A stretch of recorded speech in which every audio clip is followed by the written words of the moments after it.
नमस्कार, माय माउली हिंदी समाचार में आपका स्वागत है और मैं हूं Sheikh Ismail. ITDS CCDP grant से बेला मंडल की कोबाई ग्राम पंचायत में उपास नाला में 10 घरों का भूमि पूजन किया गया। 2.5 लाख रुपए की लागत से बनने जा रहे हैं ये ग्राम। ताज्जुब की बात तो यह है कि इससे पहले ग्रंथालय चेयरमैन R मनोहर ने इसकी भूमि पूजा की थी और अब विधायक पायल शंकर ने इन 10 घरों की भूमि पूजा की। CCDP ग्रांट से 10 घरों के लिए फिर से भूमि पूजन, यानी एक काम दो भूमि पूजा। इस मौके पर विधायक पायल शंकर ने जिनको घर आवंटित किए गए हैं उनका सम्मान किया, शाल उड़ाया गया और गांव वासियों ने उनकी समस्या बताई और विधायक पायल शंकर ने तुरंत अधिकारियों से फोन पर बात की और कहा है कि इसमें कोई दलाली नहीं चाहिए, पूरा के पूरे पैसों से घर का निर्माण होना चाहिए और कहा है कि अच्छी क्वालिटी का मटेरियल यूज किया जाना चाहिए।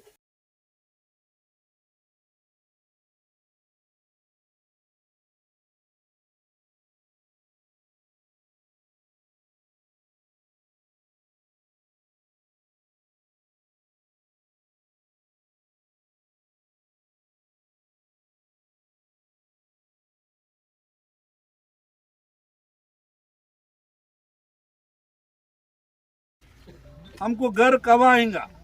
और कब बना के देंगे, मगर सरकार नरेंद्र मोदी का जो सोच था, तेलंगाना का जो पुराना सरकार था और वो सरकार ने जो पब्लिक को फायदा होने का जो स्कीम्स थे नरेंद्र मोदी साहब जो दिए सो, और सेंट्रल गवर्नमेंट से जो पैसा आया था वो गरीबों तक पहुंचाने का काम कोशिश कभी पुराना सरकार किया नहीं था। और इसलिए जितने लोगों को आज अपने आदिलाबाद में हजारों लोगों को घर चाहिए, मगर 9.5 साल जो गुजरे से सरकार का व्यवहार ठीक नहीं रहने से और उनका व्यवहार सिर्फ कमाई में रहा था, मगर गरीबों का सुख दुख देखने में वो लोग कभी उनका समय नहीं लगाए।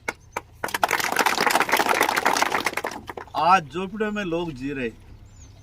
बरसात में घरों में रहना मुश्किल है, ठंडकाल में घरों में रहना मुश्किल है,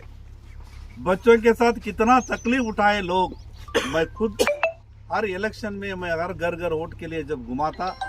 लोगों का तकलीफ करीब से मैं देखा हूँ।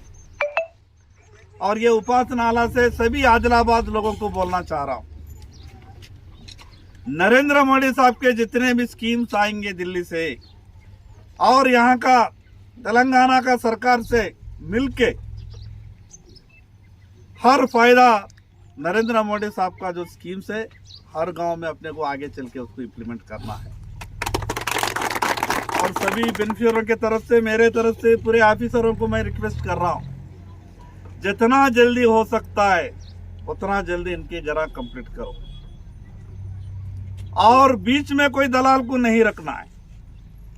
किसी को बीच में 1 रुपये भी पैसे खाने का कोई मौका देना नहीं। जो भी सरकार से 1 रुपया भी क्यों नहीं आता है वो सीधा सीधा गरीबों को मिलना चाहिए। और मैं ऑफिसरों को, आप सभी लोगों की तरफ से मैं ऑफिसरों को बोल रहा हूँ, घर ठीक से बने और अच्छे घर बने, क्वालिटी मेंटेन करे और वो लोगों को एडवाइस करो और जितना सरकार से मदद कर सकते उतना सरकार से उनको मदद करना चाहिए।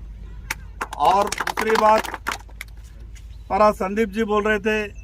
ये हमारा तेलंगाना का आखिरी गांव है, महाराष्ट्र से लोग आना जाना ये रोड से ज़्यादा होते,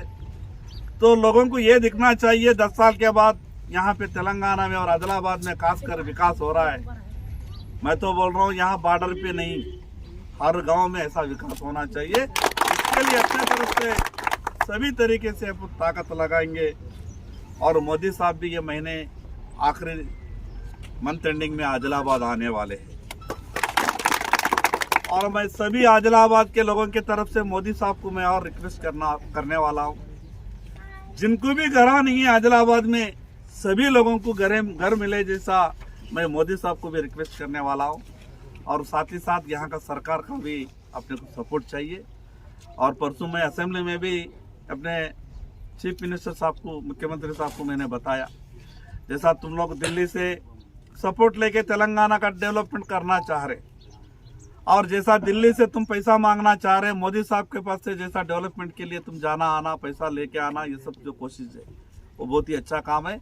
और हमारे तरफ से भी, बीजेपी की तरफ से हर तरीके से आपको मदद देंगे। और मैं उनको भी ये भी बोला, जैसा तुम दिल्ली से पैसे लाएंगे और वैसा भी हैदराबाद से हमारा आदिलाबाद को भी पैसा चाहिए, और वैसे ही हमारा आदिलाबाद का लोगों को भी तरक्की चाहिए, और उसमें भी तुम्हारा सहकार होना। मैंने ये बात असेंबली में सभी लोगों की तरफ से मैंने बताया, और खास करके सभी लोगों को मैं और एक बार धन्यवाद बात दे रहा हूँ। आप लोगों ने, किसी को मिला नहीं, मैं किसी को नहीं मिला, तो भी आप लोग सोच समझ के मुझे आदिलाबाद का जो एमएलए बनाने का जो मौका दिए, और भगवान ने मुझे जितना शक्ति देंगे वो शक्ति पूरा मैं आप लोगों के लिए लगाने वाला हूँ। और यह उपासनालय में बाकी कुछ पानी का भी प्रॉब्लम बता रहे थे, मैं बिल्कुल अभी गाड़ी में जाते जाते बाकी अफसरों से मैं बात करूंगा, या पानी का प्रॉब्लम होने दो या और करंट का प्रॉब्लम होने दो, जो भी प्रॉब्लम है